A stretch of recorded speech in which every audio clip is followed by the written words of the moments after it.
that's alright, mama. That's alright for you.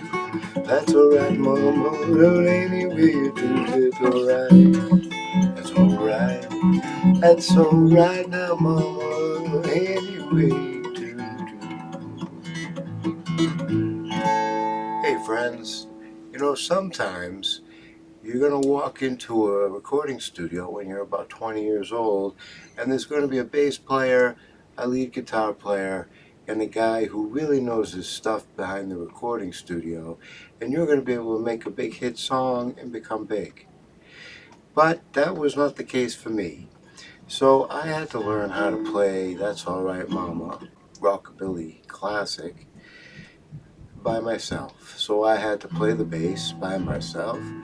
I had to figure out a little of the lead guitar part, and then of course the rhythm guitar kind of takes care of itself, and then you sing the song as you sing the song, right? So let's take a look at this That's Alright Mama, which is a classic. Let's face it, it's one of the first rockabilly style songs that came out of Sun Studios in 1954.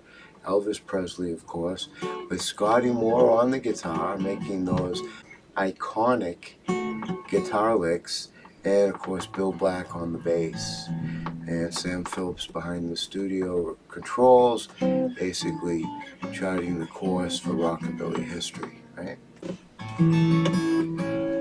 So basically what we've got here is a blues in A, basically, right? It's the key of A.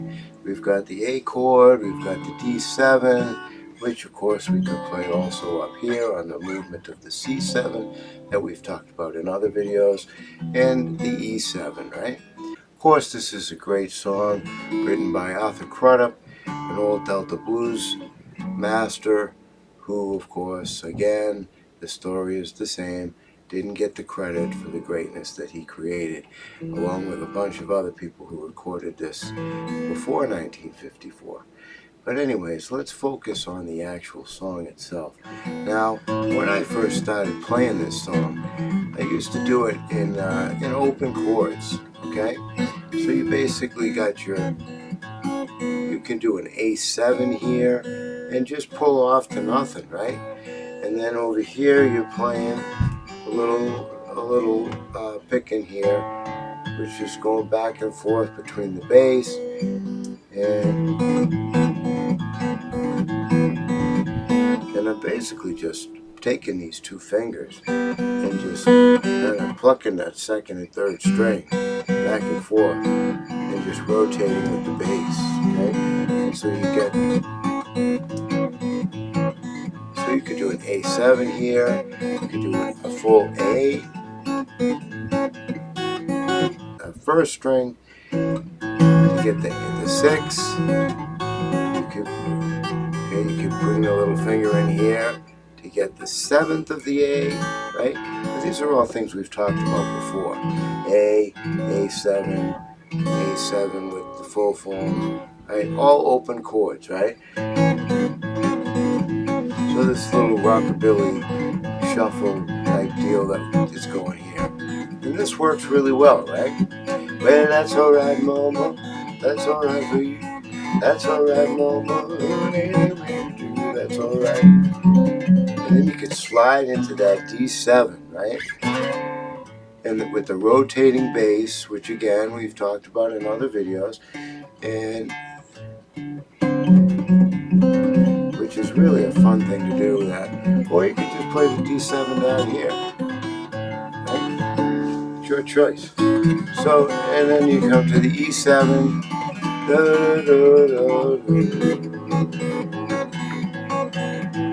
So that's how you could put it in the open chords. But then if you want to kind of bring in that Scotty Moore feel, the lead guitar feel to it, you kind of have to go up here where he was playing it.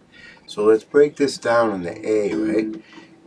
The Scotty Moore part, if you will. Here we are in the A, right? But now we're going to bring it up here to the 5th and 7th fret A, okay, which is basically an F chord, right? Just go G and then A. So now we're up here. And the bass is going to go like this, rotating back and forth, okay? Open, and and then the 7th fret, right? But you're playing the F, so you don't really care what the number fret is, because you're just going to hit that 4th string, which is on the 7th fret if you're playing an F chord, right? So it's going to be open, 7, bass, 6, 7. And that's going to be very steady. So it's 1, 2, 3, 4. 1, 2, 3, 4. And that bass remains constant. Now the tricky part is putting the treble in, because the separation here is not just simple 8th notes, right? It's a little bit more crisp than that. So we're looking at basically a 16th here. So we're going to count this 1 and 2 and So it's 1 and 2 and 3 and 4 and So you can put that together and you can do 1 and 2 and 3 and 4 and 2 and 3 and 4 and It's hard for me to do it slow like that. But that's basically what you've got to do. So then speeding it up, you're gonna sound like this.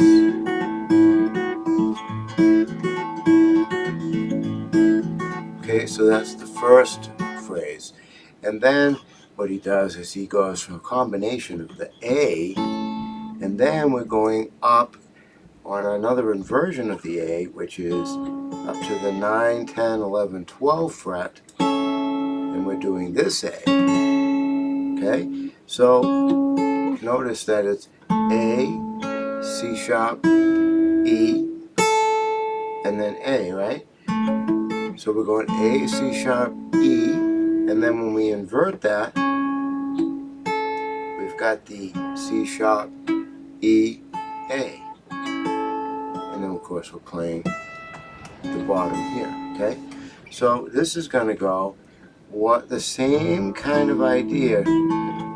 Da, da, da, da, da, da, da, da, da, da. Okay, so again, looking at the tab, we've got that separation of the 16ths, and you've got da, da, da, da, da, da, da, da, da, da. So with the treble, you're playing the 10th fret on the 2nd string, second finger, right? And then the little guy plays on the 12th fret, and then back to the 9. So 10, 12, 9, and then of course putting the bass in properly.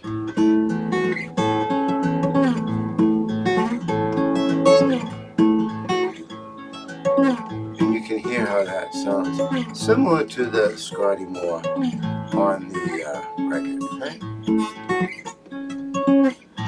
So you can play with that. And now the next part, of course, well, what I like to do is I like to just go to the D9, which is, you know, that 9 chord is a nice chord. So again, it's the triangle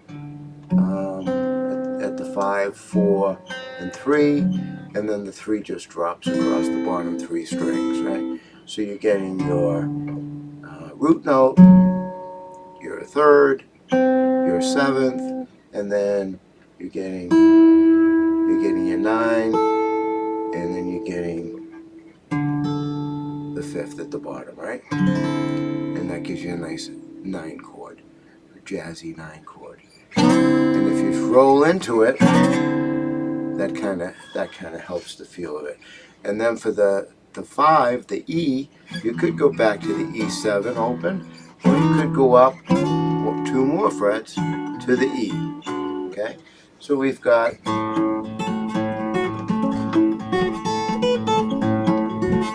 and when you're singing, if you don't want to do all this gyration up here, you can just stay on the A. And if you don't want to use the pinky, you can just do this kind of thing, man, which is basically just like claw hammer, okay? Because I'm really just using the 2. You could use all 3, but I'm just using the 2. And again, I'm just rotating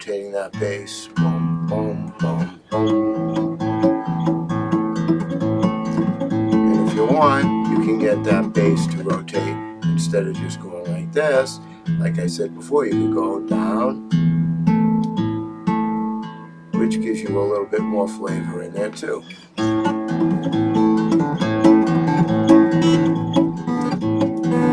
And of course, if we take the A chord and we drop it off like this, we can get that little hitch, that little railroad sound. Instead of just playing, straight A, you can go A and then come off like that, which gives it a nice feel. So that's basically the song. So let's go through it. We've got A,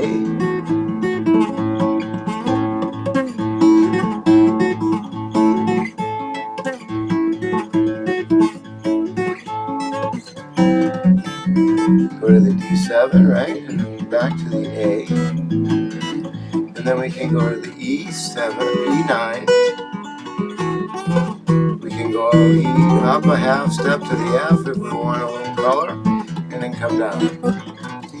So that's alright, mama, that's alright for you. That's alright, mama, just any way you do, that's alright. That's alright, that's alright now, mama, any way you do.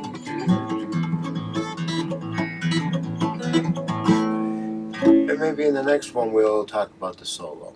Don't forget to subscribe, please, and happy picking. We'll keep exploring that rockabilly world that made rock and roll come to life. Have a great day.